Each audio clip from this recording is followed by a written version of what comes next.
Let's see, we haven't done this in a while, so probably good to go around and have introductions made.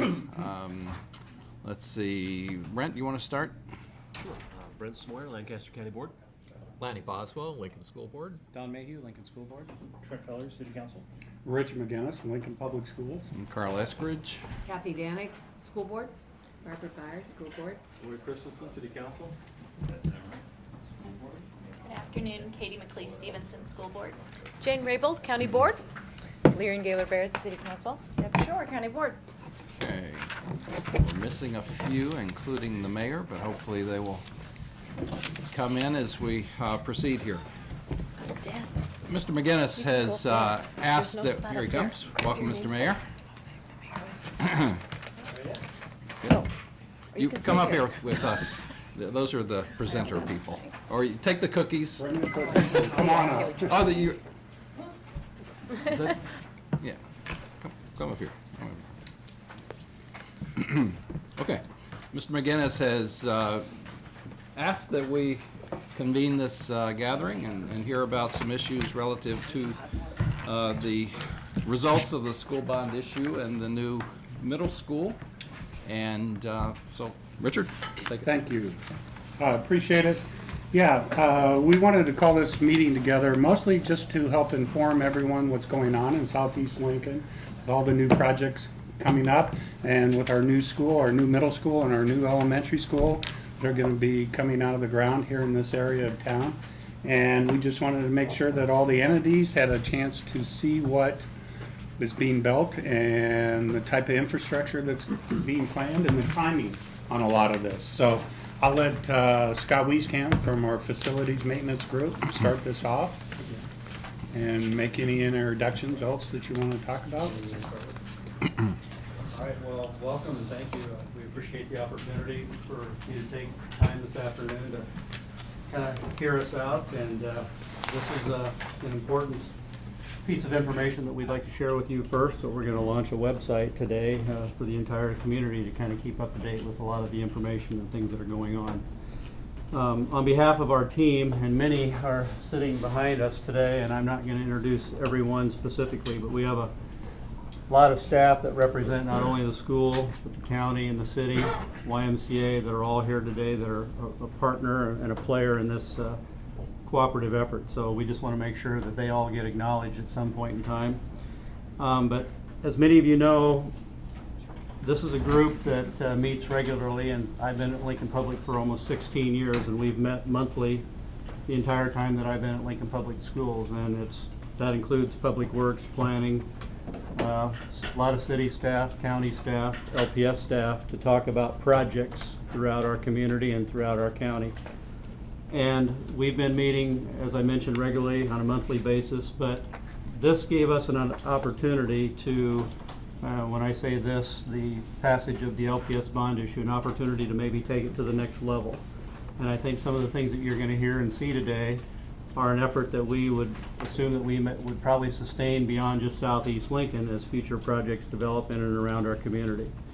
So, as mentioned, the LPS bond issue was a catalyst for a lot of decisions that were made, and all of us come from a little bit different funding and financing backgrounds, where the city has a CIP 1 and 6 year plan, and sometimes that has projects throughout the community, and yet the school district's funding was hinged on the passage or the failing of a bond issue. And so we were very fortunate to pass a bond issue last February, and we're very appreciative of the community for supporting that.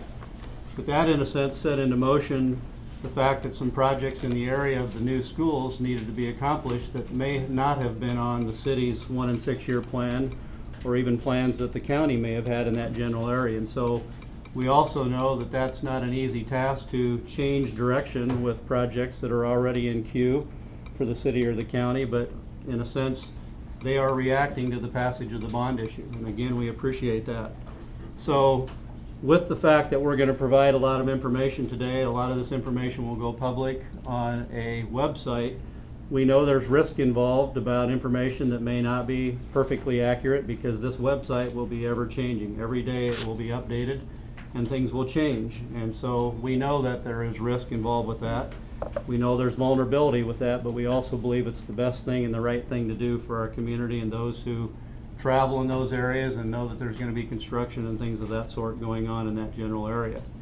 So we've got some things that we want to accomplish today. I think you should have a copy of the PowerPoint. It may be a little harder to read. It looks like this document right here. Some of the outcomes that we want to talk about today is just acknowledging that the project coordination is a long-standing effort. It didn't just start when we passed the bond issue a year ago. It's been ongoing for a long time with LPS and the city and many agencies. But again, this is another generation trying to improve the process. I think the staff that have been working diligently on this project have spent a lot of time, a lot of hard time, and it's not just on Southeast Lincoln. They spend a lot of time on a lot of projects. But that's one of the efforts that we want to just make sure we acknowledge, identifying that there is a great effort ongoing with significant related projects. You're going to see here in a little bit that we have identified to date 57 projects that are just going to happen in this general area. And that number will increase, I will guarantee you, over the next several weeks and several months. And there's a critical path to those projects. And for instance, we have already identified 2 new schools, a new elementary that's going to open in the fall of 16 and a new middle school that's going to open in the fall of 17. There is no adjusting that date. We're going to open school the fall of 2016 and the fall of 2017. Of those 57 projects, many of those fall into the critical path of those schools opening on that date. Some of them have flexibility and may or may not be done by that date. And as a team, we've talked about all those circumstances and pros and cons and which ones can we afford to delay or maybe not be completed and which ones need to be done. And as we talk a little bit later, we'll talk about Yankee Hill Road or 84th Street or 70th Street and those intersections and railroad crossings and bike paths and all those types of things that lead to those schools. Some are on a critical path and some are not. Another thing that plays into critical path is attendance areas for those two schools. The school board has not yet identified those, and yet they play in significantly to routes to school and where trails and sidewalks may want to end up so that we can get kids to those facilities. So part of the critical path will be the Board of Education making a decision on attendance areas for the elementary first and then the middle school. So all those things play into the decision making of the critical path of getting those projects identified and occurring in sequence to be completed. We also need to be able to provide information on the range of projects that are occurring. And of those 57 projects, some are studies and some are actual projects. And sometimes a study is just identifying maybe what the long-range plan or the future might be. It may be identifying if an intersection is a roundabout or a traditional intersection. It may be a study on how large of a water line needs to be in an area based on future residential or commercial build out in that area. So some are studies, some are projects, but they're all part of the long-range planning for that area. We want to make sure that we discuss the ongoing future public information. This is probably the most critical bullet point of all is as we launch the website and talk about public information, this is really the bottom line. We want to make sure that all of your constituents are well aware of what we're doing and what the plan is so that they can understand what's going on in and around their neighborhoods and in their region. And I think, again, as I mentioned, there is risk involved and vulnerability. You probably get calls and questions about it, but we feel it's the best way to communicate to the community and the public about what's going on. And so we believe also that beyond the Southeast Lincoln project, this becomes more citywide and even somewhat countywide as we unveil this and become a little bit more detailed in terms of our efforts to communicate to the public. So then we're going to launch the website, share with you information about that, and then provide some time for questions and answers and assignments from all of you. We do have a list of individuals that are part of the team, and I'm not going to identify everyone because I will guarantee you that I will miss somebody. 2 people that I do want to acknowledge, though, is David Carey here with the Planning Department. He actually coordinates our monthly meetings. He puts the agendas together, gets everybody to meet that we host down at LPS, and he's been an integral part in putting this all together. And then I know Thomas Schaefer from Public Works is sitting here in the background. I know he and his team put together the maps and the spreadsheets that you're going to look at.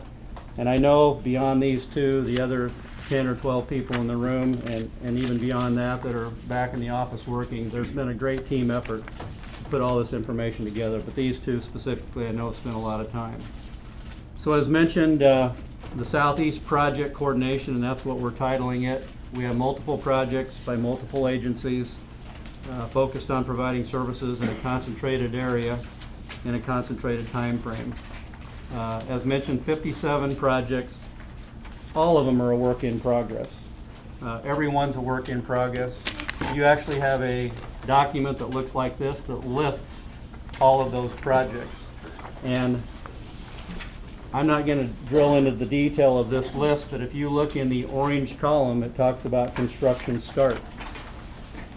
Come spring of 2015, the very first two items on there, the new middle school and the new elementary school, will be breaking ground in April or May.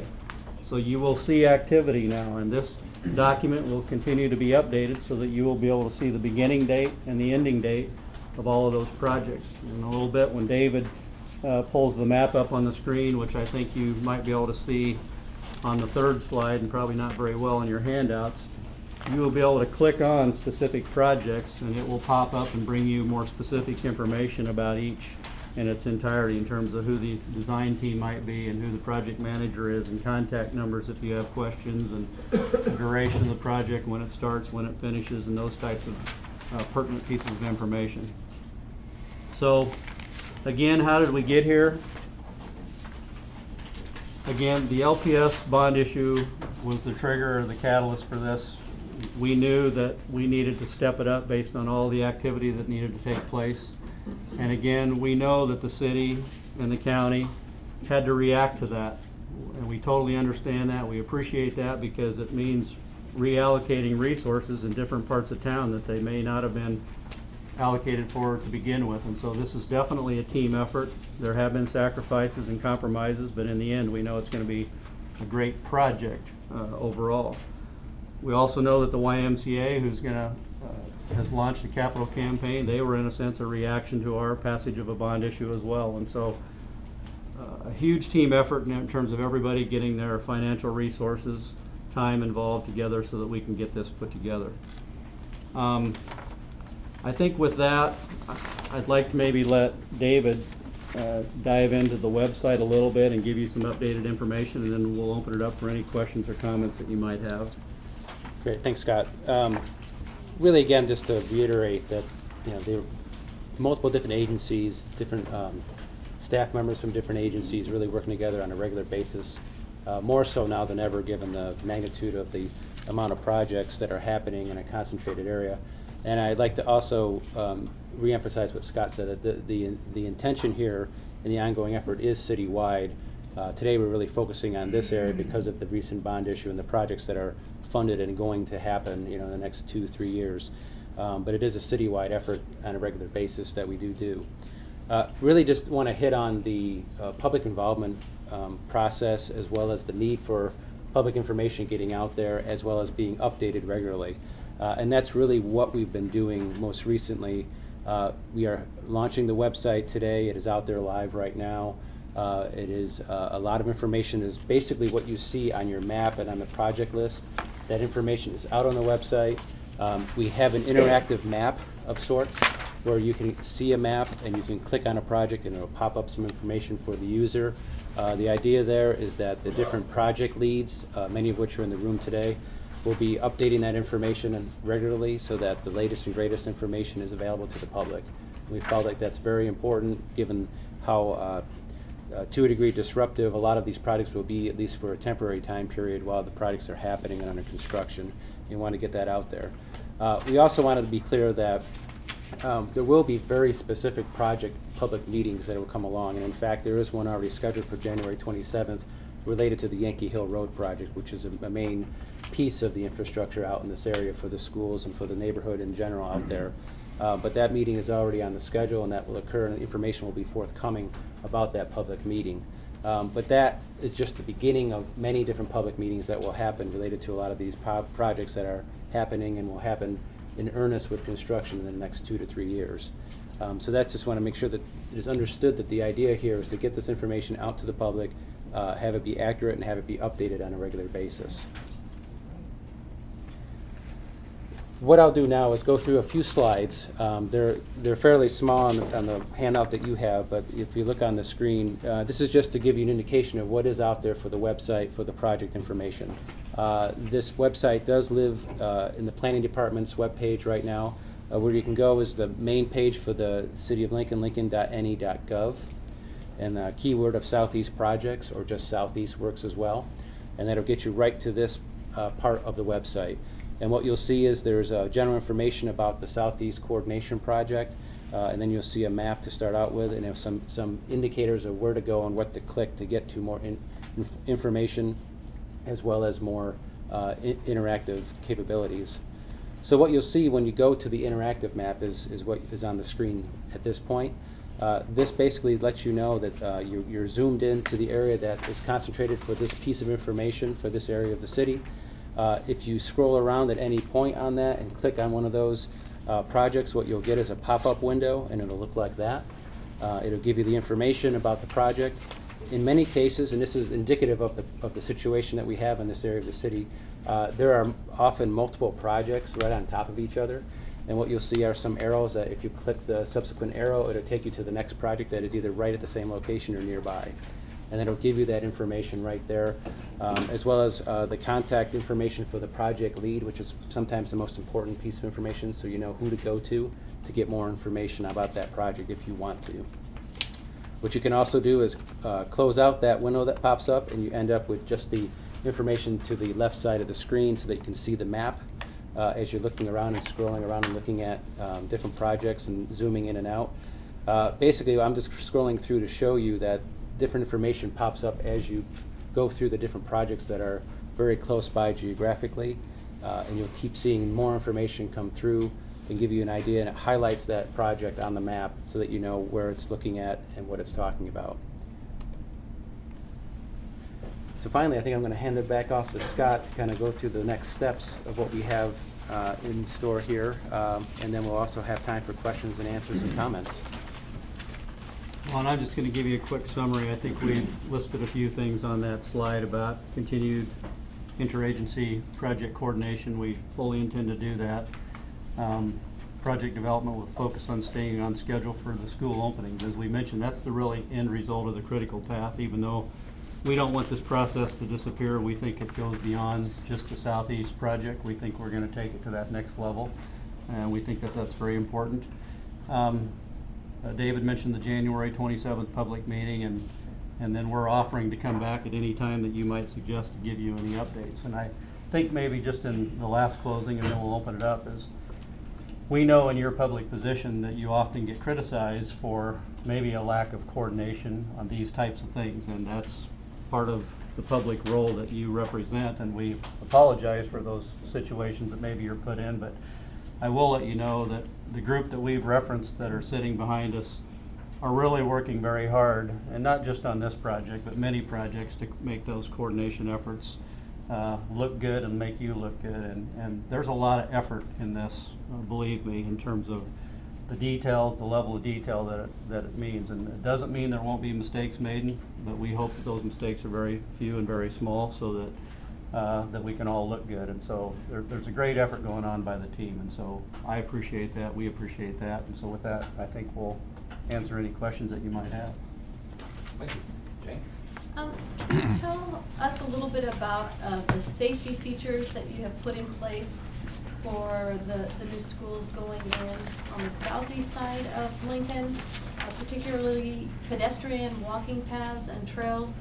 Because I think that was one of the concerns at Fallbrook, at the development that occurred and the coordination that wasn't there to make sure that the students could travel safely from the Highland area across that busy Highway 34 up to the Y and to the junior high. So can you tell us some of the safety features that you are putting in place on these projects in the southeast for the children?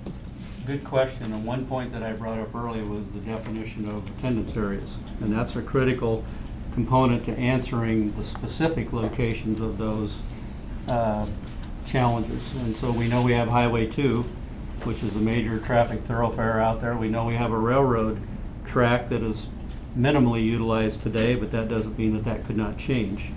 And so we've identified many of those potential crossings.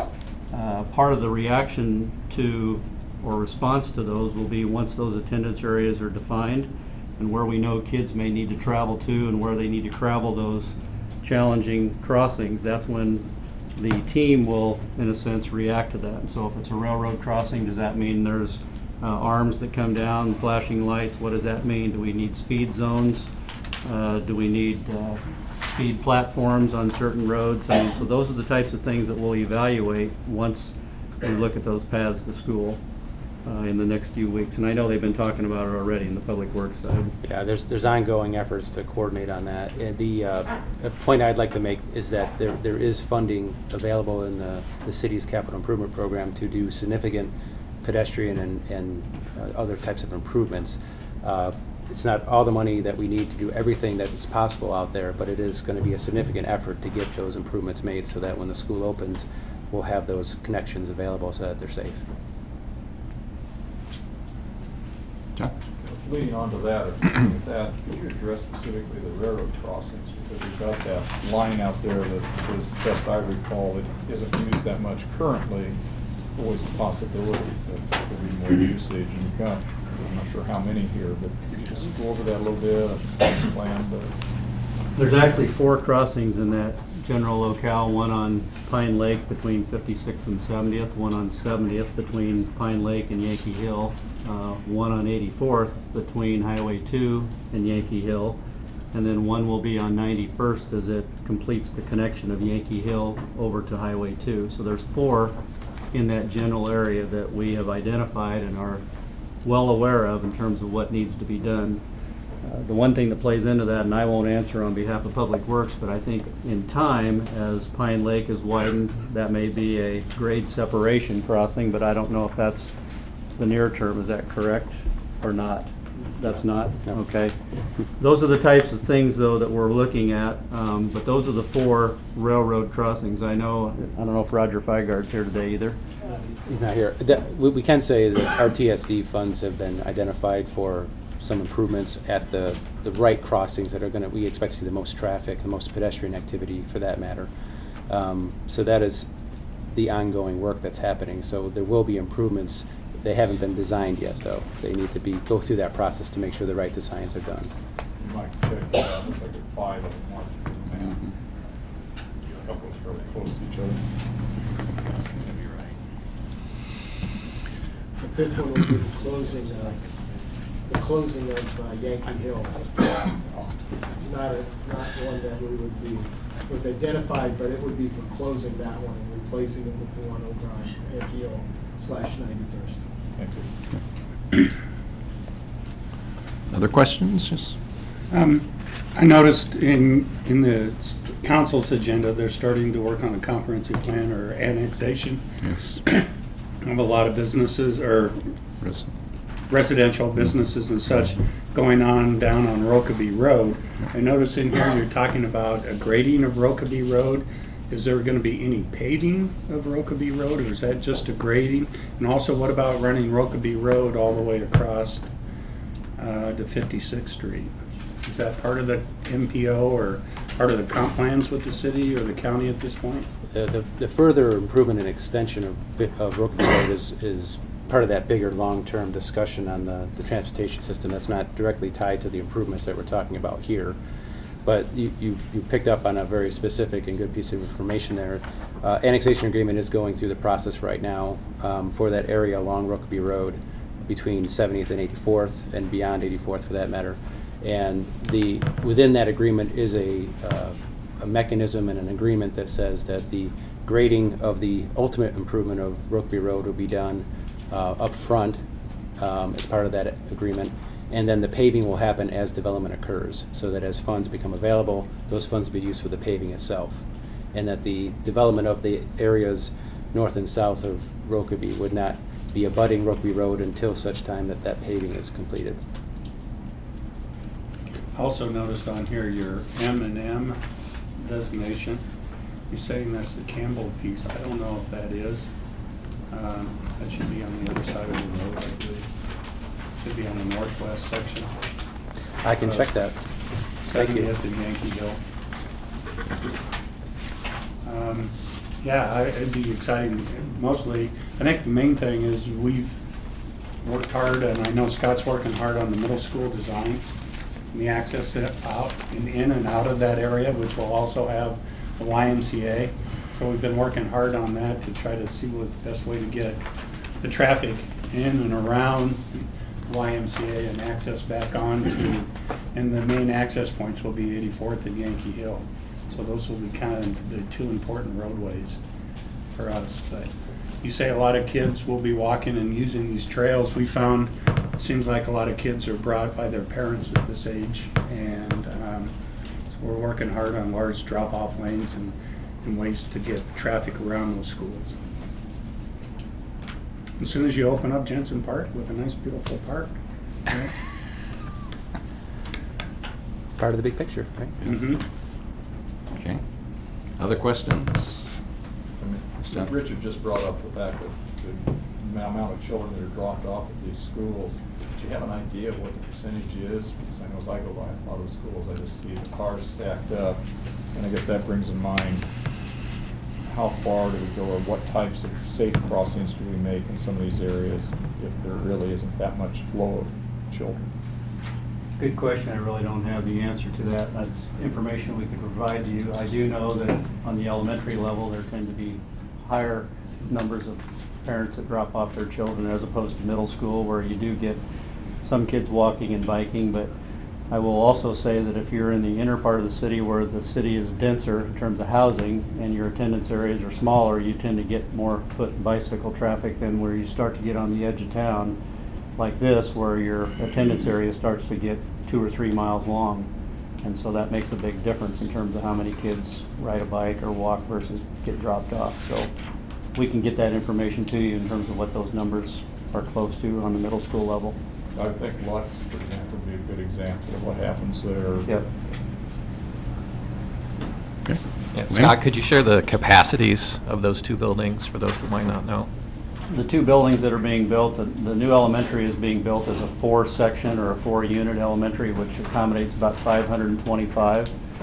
Most of our fairly new or larger elementaries are a 6-section, which usually gets to around 750 to 800 students. So we're going to build this for 525 with core facilities to allow us to expand if need be. The middle school is being built for a student capacity of 850, and it's very similar in program to Scott and Lux. And as you know, we've exceeded 1,000 students at both of those facilities, and so there is potential for growth. Not that we believe that's the healthy number, but it's a number that we have the ability to absorb until future school facilities are provided. Thank you. Yeah. Huh? I just had a quick comment. I think it's important for this group, the city, the county, and the schools to meet and communicate like this. But I think it's even more important for our staffs to be working well and communicating well. And I know that this is a collaboration that's been going on for a while. And it's a good way for the city and the county to get a heads up on what we might be thinking for future development, possibly a way for us to get feedback while we're developing plans. And I'm just glad to hear that this communication is still going strong. Great, thank you. Okay. Got a question. So, when do you expect that the attendance lines will be drawn? Well, we're currently working in our planning subcommittee of the board on a couple of different schedules. Our ultimate goal is to always at least announce a year in advance of the opening of a building, which means the latest we would make that announcement on the elementary is this fall. That would be the latest. I have a feeling it'll be sooner than that.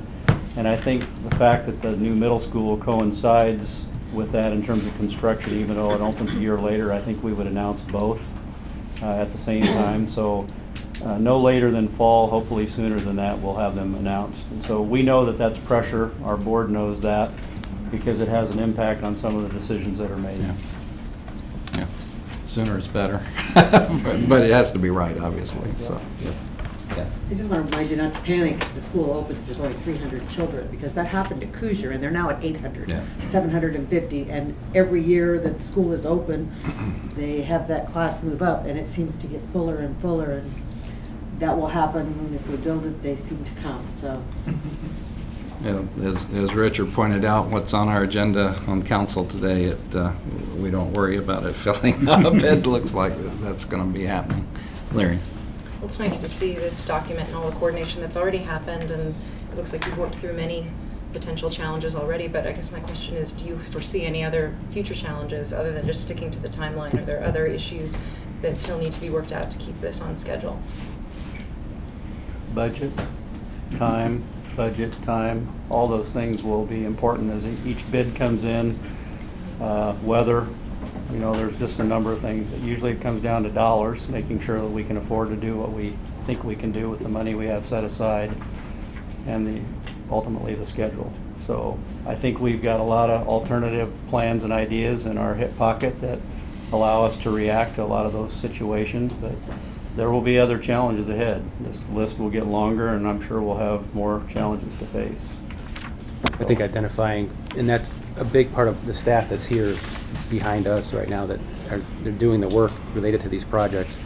The ability for them to identify any challenges or situations that come along, especially if they're not anticipated, and then bringing that forward very early in the process really saves time in the end, and that's the real key to all these projects, is to make sure that we're communicating and making sure that we're not missing something until it's later in the process, which slows down a project. Okay. Are there any other questions? Okay. One of the unique aspects of the middle school is the collaborative effort with our friends at the Y. And I wondered if you could just talk a little bit about how those projects are coming together and shared spaces and things like that. Might be information for folks. Well, as you know, we've got a model very similar in Fallbrook with the SCO Middle School, Fallbrook YMCA, and this was based on that program. We've actually had a number of YMCAs and school districts around not only the region but around the country that have called us and said, how did you make that work? And so I know a number of visits have taken place. We believe it's a great model for serving kids not only just during the school day but before, after school, weekends, those types of things. So this is a model very similar to Fallbrook. We know that that's probably one of the strongest programs that the Y has on the before, after school in terms of numbers. So it's a lot like that, but I think we've tried to expand the potential for shared space based on the kinds of needs and programs that they'd like to offer. So I don't know if that answers your question, but we've also had a lot of discussions with parks about what that potential means long range for the park and just play areas to accommodate other needs in the long range planning of that area and that part of town. So, but it's a great effort, and we're looking forward to opening the facility. I think it'll be great. Gym, some classroom space. Yep. Some common space. Yep. Thanks. Richard? Oh, one more thing. I just want to thank Scott and everybody with City and the mayor and his departments for taking time to put this together. I know it's kind of moving pretty quick, and it needs to at this point. So it's kind of neat that this really is a community effort on this whole project out here. And it's just not an LPS or city or a county. It's everybody from the YMCA to private developers and everybody else out here. So this is kind of an exciting thing to see going on out here. And like you said, I'm not afraid of this school opening empty. So we do need it, and we've got a lot of hard work ahead of us. And I appreciate you guys spending time to do that. Thank you. Mr. Joel, you Present. Yes. Yes. Maybe you'd like to chime in here. Anything you want to add? I would just reiterate what sort of said. I think the public needs to know that there is a tremendous spirit of cooperation between all entities, and that's how we're able to continue to progress. You know, growth is real in Lincoln, and you know our numbers this year far exceeded any predictions we could have made on live births. And so what we're really seeing happening inside Lincoln, and I know everybody here is aware of that, is just this dynamic of more and more people moving our community. And we're seeing that in terms of our numbers. So it's an exciting time to be in Lincoln. Obviously for planners, it's a different kind of an excitement because it's trying to stay on top of those current trends. But we're really encouraged with with where we are and where we're going, and what this is going to represent for all of Lincoln. Very good. Okay. Before we adjourn, we have 2 members of the county board who will be departing the board this month, and want to thank Brandon and Jane for your service to the community. I appreciate working with you. It's been an honor and a privilege to do so. So thank you for your service. And we don't have these meetings very often, so we've got some others that on the school board who will be retiring, as I understand it. Richard and Ed, I think, you want to understand, and then from our group, the quiet Doug Emery over there in the corner. I haven't heard those together that often. Quiet Doug Emery. Okay. Let the dog sleep. There's no other business. We stand adjourned. Thank you very much. Thank you. Thank you. Good job.